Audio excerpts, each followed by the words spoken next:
Nous avons demandé aux scientifiques et aux ingénieurs de concevoir une machine qui absorbe le carbone de l'atmosphère.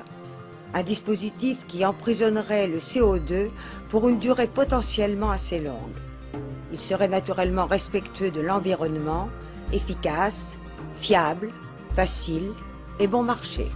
Voici ce qu'ils nous ont proposé.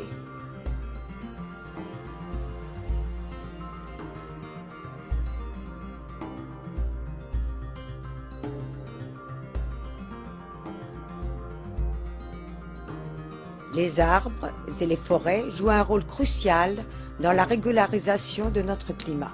Grâce à la photosynthèse, ils éliminent le carbone de l'atmosphère à mesure qu'ils croissent, emprisonnant le CO2 et l'emmagasinant comme carbone. Le carbone est piégé dans la biomasse forestière, les troncs, les branches, le feuillage, les racines et le sol. Le processus est constant et se déroule tout autour de nous. Dans les forêts jeunes, le carbone est absorbé ou piégé rapidement, alors que dans les forêts adultes, le piégeage est égal, à un moment donné, à la décomposition et le bilan du carbone se stabilise.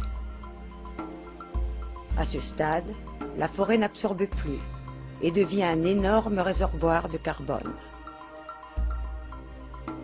Si les arbres sont abattus, ils libèrent le carbone qui retourne dans l'atmosphère, devenant ainsi une source d'émissions de gaz à effet de serre. Toutefois, lorsque les arbres repoussent ou sont replantés, le cycle recommence et de nouveaux arbres absorbent davantage de carbone. Les forêts couvrent un peu moins de 4 milliards d'hectares de la surface terrestre, c'est-à-dire près du tiers de l'ensemble des terres émergées. Elles représentent 90% des échanges annuels de carbone entre l'atmosphère et la Terre.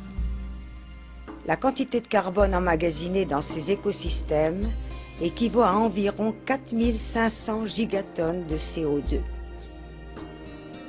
C'est plus que la quantité totale de carbone contenue dans tous les stocks actuels mondiaux de pétrole.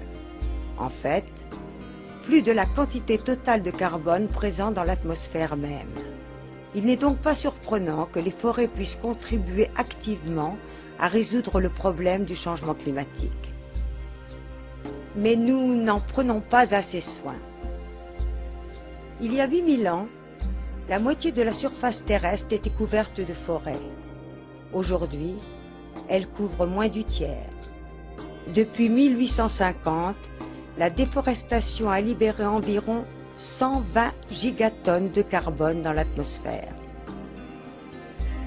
Le monde perd encore ses forêts à un rythme alarmant.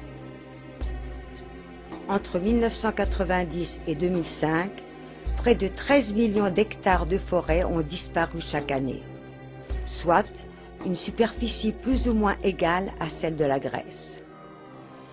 Les pays tropicaux sont les plus vulnérables. L'Amérique du Sud a subi la plus grande perte nette de forêt entre 2000 et 2005, environ 4,3 millions d'hectares chaque année. Elle était suivie par l'Afrique qui a perdu 4 millions d'hectares par an. La principale cause de la déforestation était la conversion à l'agriculture, à grande échelle en Amérique latine, à petite échelle en Afrique et une combinaison des deux en Asie. Il faut ajouter que dans toutes les régions, les forêts font l'objet de dégradations dont les causes vont de la surexploitation aux mauvaises pratiques de récolte, au surpâturage et aux incendies des forêts, pour n'en nommer que quelques-unes. Ce sont des statistiques sombres, mais au secteur forestier est imputable près du 1/5 de toutes les émissions de gaz à effet de serre du monde.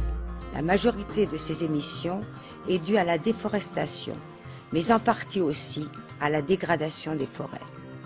Il s'agit d'une quantité d'émissions supérieure à celle provenant de chaque voiture, chaque bateau, chaque avion du monde, plus que l'ensemble du secteur des transports de la planète. Mais l'expérience dans certaines régions enseigne que la tendance peut être renversée. De grandes superficies forestières en Europe et en Amérique du Nord ont été défrichées il y a des siècles. Dans ces régions, le couvert forestier s'accroît actuellement. L'Asie, qui avait une perte nette de quelques 800 000 hectares par an dans les années 1990, a communiqué un gain net de 1 million d'hectares par an entre 2000 et 2005, dû principalement au boisement à grande échelle de la Chine. Les pays redoublent d'efforts pour conserver les forêts et les gérer durablement. Cela est vital, non seulement pour régulariser notre climat, mais aussi parce que les forêts fournissent une protection contre les inondations et l'érosion du bois et d'autres produits. Elles sont essentielles à la biodiversité de la planète. 2 sur 3 des espèces vivantes dépendent de nos forêts. En outre, les forêts sont importantes pour le maintien des moyens d'existence. Environ 450 millions de personnes dans le monde vivent des produits de la forêt. La perte des forêts nuit donc à tout le monde, notamment aux populations les plus pauvres de la Terre.